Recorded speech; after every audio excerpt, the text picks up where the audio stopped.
আজকের সমাজ এত দূষিত হয়েছে, এত অন্ধকারচ্ছন্ন হয়েছে। ছেলের হাতে বাবার মৃত্যুর অবস্থা আমরা দেখতে হচ্ছে।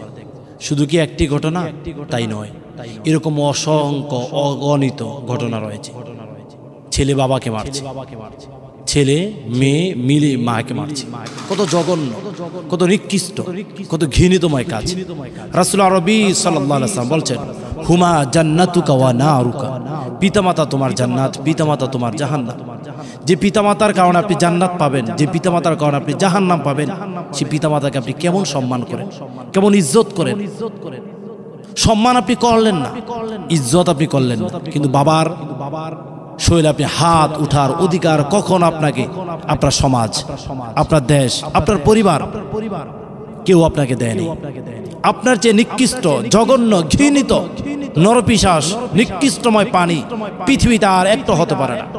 রাসূল আরবি সাল্লাল্লাহু আলাইহি ওয়াসাল্লাম বলছেন, সাখাতুর রব্বি ফি সাখাতুল ওয়ালিদাইন, পিতামাতার সন্তুষ্টি আল্লাহ তাআলা সন্তুষ্ট, পিতামাতার অসন্তুষ্টি মহান আল্লাহ সুবহানাহু ওয়া তাআলা অসন্তুষ্ট।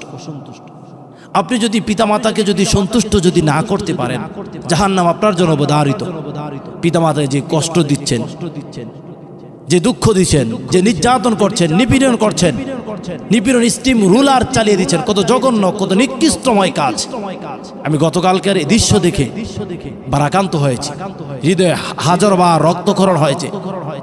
বাবা এত কষ্ট, এত দুঃখ, এত পরিশ্রম করে আপনাকে তিলে তিলে বড় করেছে, আর সেই বাবার গায়ে আপনি হাত তুলতে এক পয়েন্ট পরিমাণ আপনি চিন্তা করেন। আপনি আর উঁচু আওয়াজে বলছেন, ধাম্বিকতার সহিত বলছেন, প্রয়োজন বাবা মরে যাক।